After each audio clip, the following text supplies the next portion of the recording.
Bem-vindos, criaturas de Deus, ao CSA De Olho na Jurisprudência. Somos as inteligências artificiais da Fê e do Tiago. E vamos analisar os informativos da semana. E o cardápio de hoje tá daquele jeito, né? Bem denso, mas muito fascinante. Com certeza. Para quem nos acompanha com o radar afiado nas movimentações das altas cortes, a atenção hoje precisa ser redobrada. Nosso foco é o informativo 878 do Superior Tribunal de Justiça. Isso, o informativo é publicado agora em 24 de fevereiro de 2026. Exato. E a seleção de julgados dessa edição, ela transita por umas áreas bem vitais da prática jurídica. Tem muita coisa. A gente vai desde aquele esforço contínuo do STJ para racionalizar o processo civil contra a máquina pública. Que é sempre uma dor de cabeça constante para quem peticiona, né? Pois é. E passando também por embates clássicos de direito tributário até chegar em discussões de um peso social enorme. Nossa, sim. Tem a questão da centralização de competência em desastres ambientais, os limites da responsabilidade civil médica e um que eu tô muito ansioso para falar.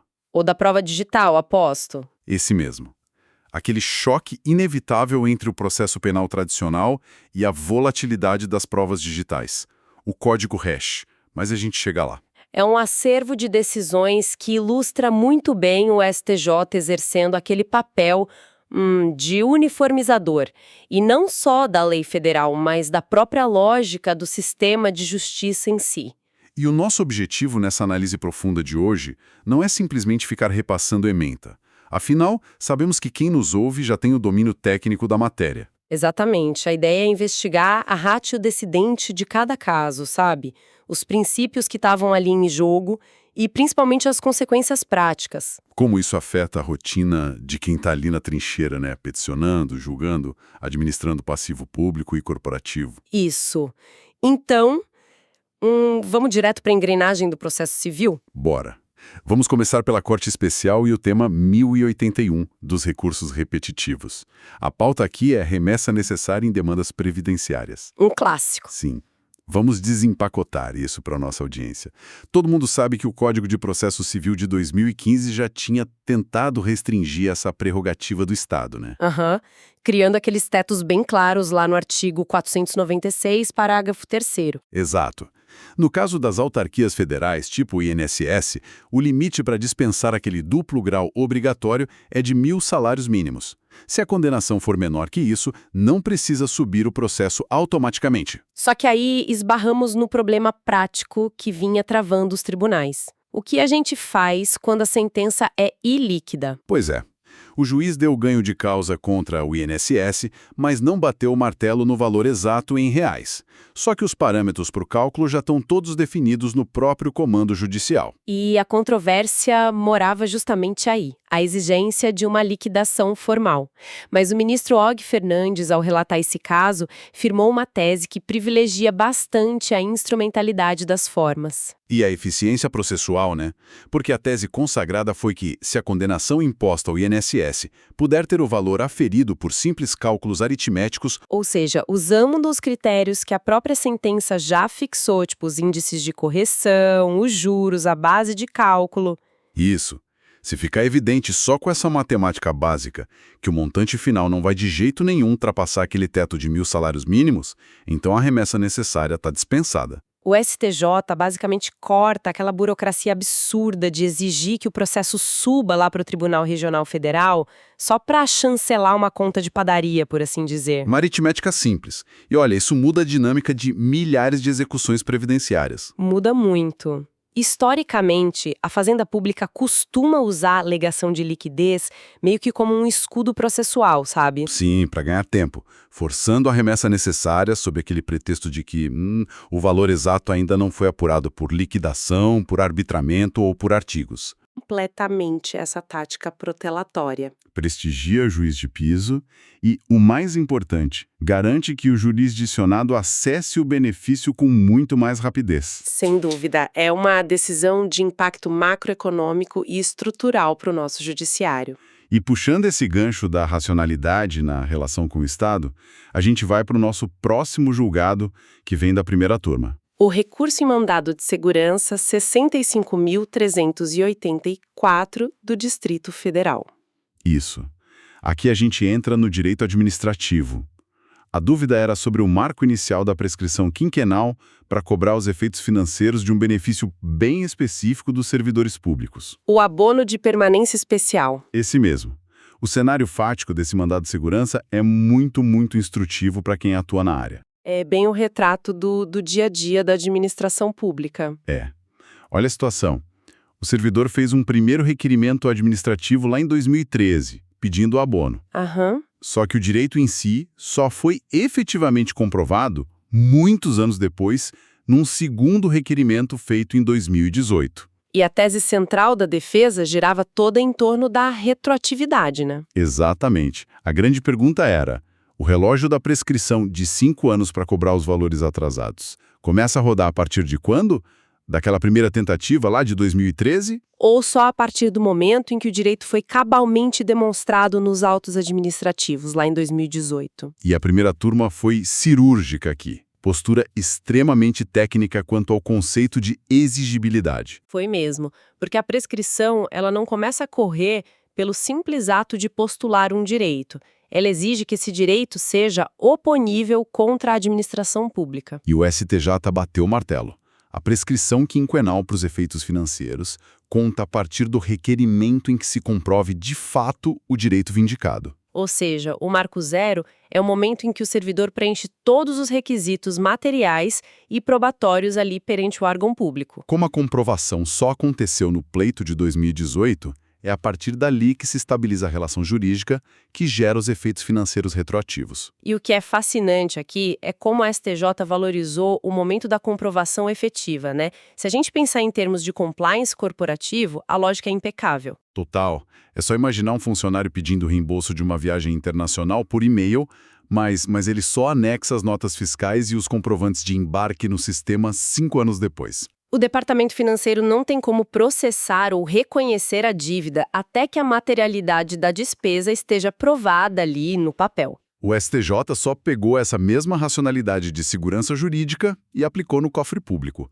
O ônus da prova documental é condição de eficácia do requerimento. Sem prova, sem prazo correndo. Perfeito. E essa necessidade de formalização correta, especialmente quando a gente lida com renúncia de receitas ou pagamentos pelo Estado, leva a gente direto para um dos temas mais espinhosos do direito tributário. A imunidade das entidades beneficentes. Isso, julgado pela primeira sessão no mandado de segurança 27.589 do Distrito Federal, focado na concessão e renovação do SEBAS. O Certificado de Entidade Beneficiente de Assistência Social. Olha, a imunidade tributária do terceiro setor é um campo minado de litígios no Brasil. É verdade.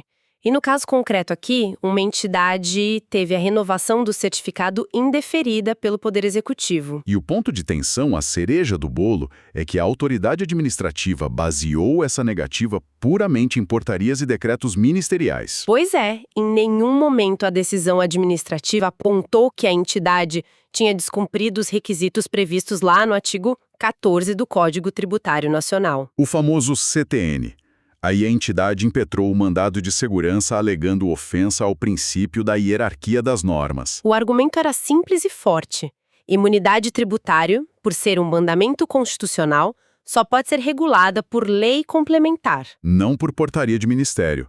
E a primeira sessão ratificou integralmente esse entendimento, né? Ratificou, o STJ consolidou que não cabe ao Poder Executivo usar atos normativos secundários, como decretos e portarias, para inovar na ordem jurídica e criar restrição que não está na lei complementar. Portanto, até que sobrevenha a legislação adequada, o pedido de concessão ou renovação do SEBAS deve ser examinado estritamente à luz das regras contidas no artigo 14 do CTN. É uma vitória bem expressiva da legalidade estrita contra aquela voracidade regulatória que a administração tributária às vezes tem. Com toda certeza. Mas aqui, atenção, criaturas de Deus, faremos aqui uma nota do editor que não consta no texto original do informativo. Uma inserção fundamental, inclusive. Sim, vital para a aplicação prática dessa jurisprudência hoje. A gente precisa colocar um asterisco temporal gigante nesse julgado do SEBAS. Exatamente. Para o trabalho diário de quem atua com o terceiro setor, é crucial entender que esse entendimento firmado agora pelo STJ, que remete à análise só ao artigo 14 do CTN, se aplica apenas para situações e requerimentos ocorridos antes da vigência da Lei Complementar 187 de 2021. Importante frisar isso, porque essa lei foi ditada justamente para suprir essa lacuna, né? Sim, ela passou a disciplinar de forma bem exaustiva e específica a certificação das entidades beneficentes e a concessão do SEBAS. Ou seja, o STJ estava ali julgando um caso do passado, resolvendo o passivo gerado na época em que o Executivo tentava legislar sobre imunidade via decreto. Exato. Para os pedidos formulados hoje, a regra é a Lei Complementar 187. Ponto. Feita essa ressalva imprescindível da nossa parte editorial, a gente pode avançar para o que eu gosto de chamar de pílulas jurisprudenciais. Aqueles fragmentos curtinhos do informativo. Isso. O informativo trouxe umas notas de outras turmas que, apesar de breves, resolvem questões de alto impacto. Com certeza.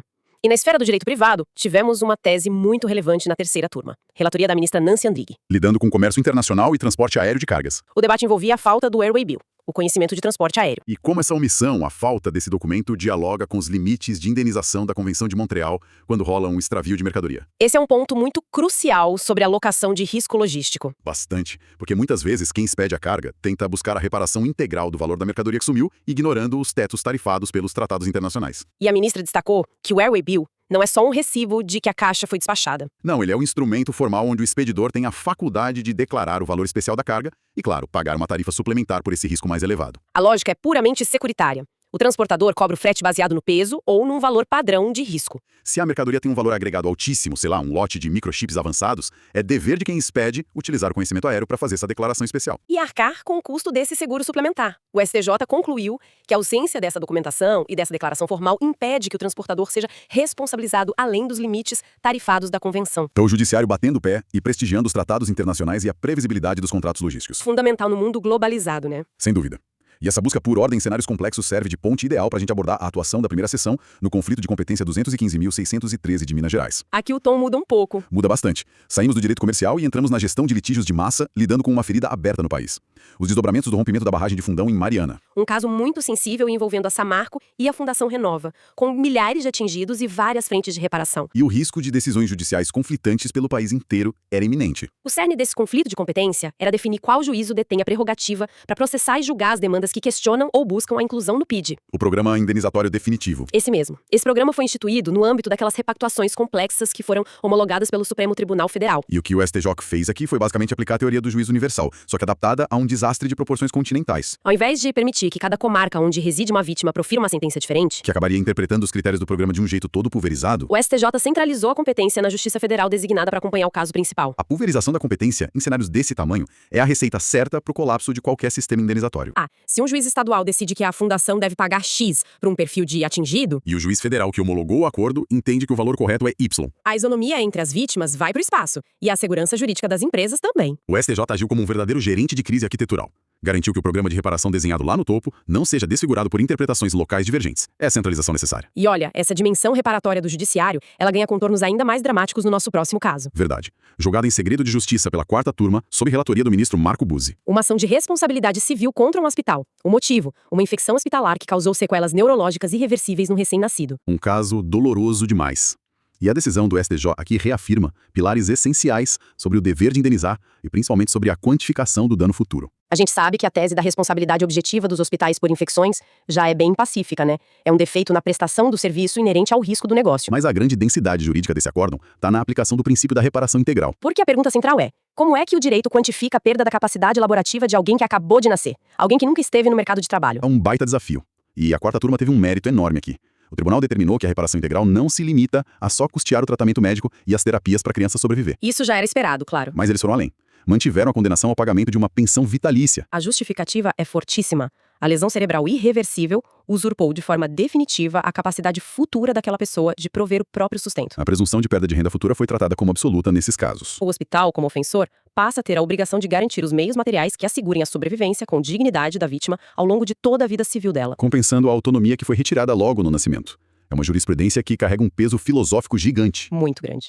O sistema jurídico assume aquela tarefa hercúlea de tentar converter em patrimônio financeiro uma perda existencial incalculável. Garantindo que a vítima não se torne financeiramente dependente da caridade alheia ou só do Estado, mas sim de quem deu causa ao dano. É o direito tentando proteger a dignidade humana na sua forma mais frágil. Exato. E agora mudando radicalmente de área, mas mantendo o foco nas garantias fundamentais. Chegamos no processo penal. E na tecnologia. Aqui é que fica realmente interessante. Agravo regimental no habeas corpus 1.014.212, lá do Espírito Santo, sexta turma. Onde o processo penal bate de frente com a ciência de dados. Um debate essencial sobre cadeia de custódia no ambiente virtual. O caso concreto envolvia a manutenção de uma prisão preventiva e o decreto prisional era baseado, em grande parte, em indícios extraídos de provas digitais. Só que a defesa técnica foi lá e apontou um problema crasso. A ausência completa da certificação de integridade desses dados apreendidos. A falta do famoso código hash no momento da coleta do material. Para situar bem o impacto disso, a gente precisa lembrar que a prova digital é inerentemente volátil. É muito diferente de uma arma de fogo apreendida.